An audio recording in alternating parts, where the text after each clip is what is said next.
Hublot. This is probably the most controversial, if not one of the most controversial and debated watch brands of modern times. It is hated by most watch lovers, watch collectors, and people who knows watches. Now, crawling through the vast internet, we travel back to a time in the late 1970s. An Italian man named Carlo Crocco decided to leave his family business, Binda Group, and leave for Switzerland to start his own luxury watch brand, MDM Geneva. Its first watch, the Hublot, is the first timepiece which puts MDM Geneva on the world map and also the start of this hate. So in this video, I'm going to share with you the top 8 reasons why people hate Hublot.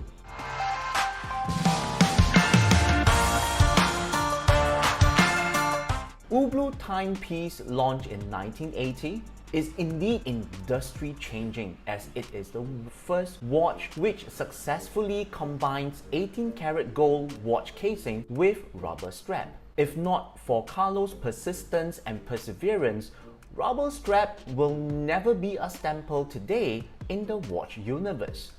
But at the same time, it is controversial. Now, the watch case design of the Hublot, French word for the porthole, was immediately compared by many to be a direct copy of the Audemars Piguet Royal Oak Jumbo, reference 5042 ST, which was launched in 1972, and Patek Philippe Nautilus 3700/1, launched in 1976. Fast forward 25 years later, Hublot's new flagship Big Bang chronograph, launched in 2005, though a huge success, has many design elements similar to the Audemars Piguet Royal Oak offshore chronograph, which leads to many watch collectors and watch lovers decrete Hublot for their lack of originality. Fast forward today, people is calling Hublot's Spirit of Big Bang the poor man's Richie Mille. The second reason, overpriced. Hublot timepiece are grossly overpriced. If you scroll through the website, their timepieces are almost the same price as Rolex, Audemars Piguet, Patek Philippe, etc. Even the classic Fusion line, which is their entry-level series, starts from $5,800 US, equipped with a freaking quartz movement. For that same price of under $6,000 US, you can get a couple of high-quality luxury watches with full automatic movements, such as the Oris Air Quartz Date, the Oris Diver 65, the Tudor Black Bay 58, Tudor Pelagos Scene U50, Cartier Tank Solo XL, Frederique Constant Slimline Moonface manufacturer, Normos Metro Date Power Reserve, so and so forth, just to name a few. And I would even throw in the Seiko 5 and the Orient Mako XL for good measures. And still, you will have some change for a good meal. Now, for comparison's sake, the Rolex Daytona, reference number 1165-95 RBOW, is made from diamonds and Everose gold, rightly nicknamed by many people as the Rainbow by Rolex supporters. Now, this watch is valued at around $500,000, whereas the Hublot watch, which is made from sapphire crystal, retails for $460,000. In comparison with the Rolex, the Hublot pricings are really shocking.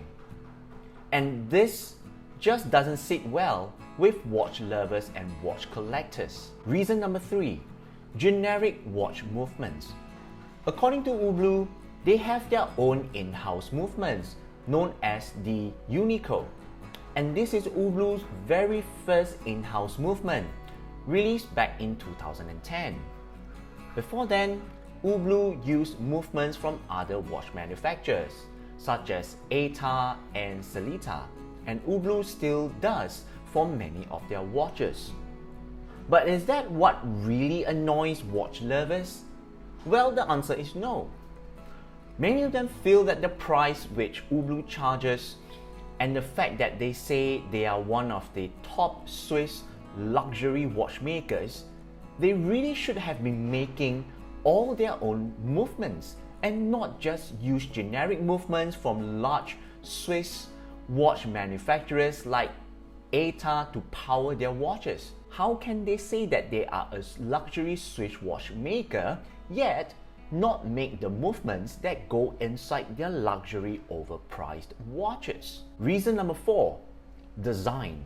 Many Hublot watches are some of the most hideous chronological creations around.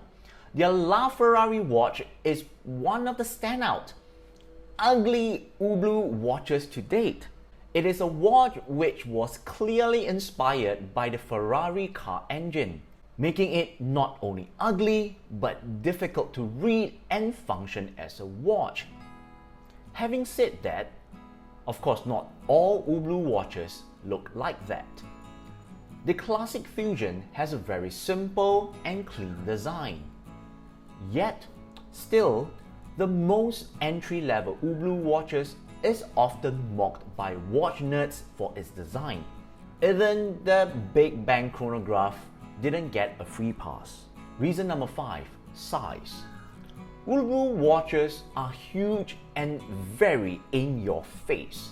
There's not of the most elegant or refined watches. Hublot is known for their big and ostensious timepieces, and that's why many people hate or love this brand. The average size of their watch is between 42mm to 45mm. Of course, Hublot now also has smaller ranges marketed at the woman, which is around 33mm. Yet, Hublot isn't the only watch brand that loves the bigger the better look. Just look at Panerai and the G-Shock. However, it's a combination of other factors such as design, overhyped marketing, and price tag which add to the fuel of their mockery. Reason number 6, limited edition. Now, whenever you hear something is limited edition, it gives you a sense of prestige, rarity, and exclusivity. Few brands are like Hublot, which takes this idea of exclusivity to the very extreme. It creates a limited edition of just about every possible event, team, successful or famous individuals you can possibly think of. And there's no denying that it has proven to be very successful. But what happens when a brand which takes this ideology of limited edition and uses it everywhere? It can actually start to get distasteful, slowly become a major turnoff, and eventually disgust. Hublot is certainly not the only culprit, but it is often singled out as the original architect. Not that it seems to mind. Number 7, status symbol. When you reach a certain milestone or status in your life, you will want to celebrate and commemorate that with a timepiece. For Hublot, it is often regarded as a watch brand for the ill-informed, the new rich, and the new wealth. Hublot is seen as a luxury watch brand that simply is a status symbol for those who like to flaunt their wealth, as it is a well-known, flashy watch brand. Their watches often shows everyone that you have a lot of cash on hand and you like to spend it on things that will immediately depreciate in value. Yet, their watches also screams that the wearer doesn't really care much about the prestige of the brand and the impression this watch gives to watch lovers. Maybe they just ain't in the know. And this idea of the Hublot owner brings us nicely onto our final point about why Ublu is hated, and that is insult. It is a strong word, I know, and some of you may be feeling that is a little bit overboard, right? Well, jump on the social media or the watch forums and you'll find Ublu as the butt of many jokes, dislike and hate. Being labeled a Ublu owner is definitely seen as an insult by many watch enthusiasts. Those in the know view Ublu as simply a well-marketed, overpriced, status symbol watch brand bought by those who just don't know enough about watches. While maybe some of this is true, in the end, who cares? If you like Ublu, buy a Ublu. At the end of the day, you're the one wearing the watch, and if you like it, even though no other watch geek does, then you do you. For a luxury watch brand which is overpriced, overhyped, big, ugly and flooded with limited editions everywhere, will the day ever come whereby people stops hating Ublu? Well, it might be a long time and a lot of things need to change for the brand.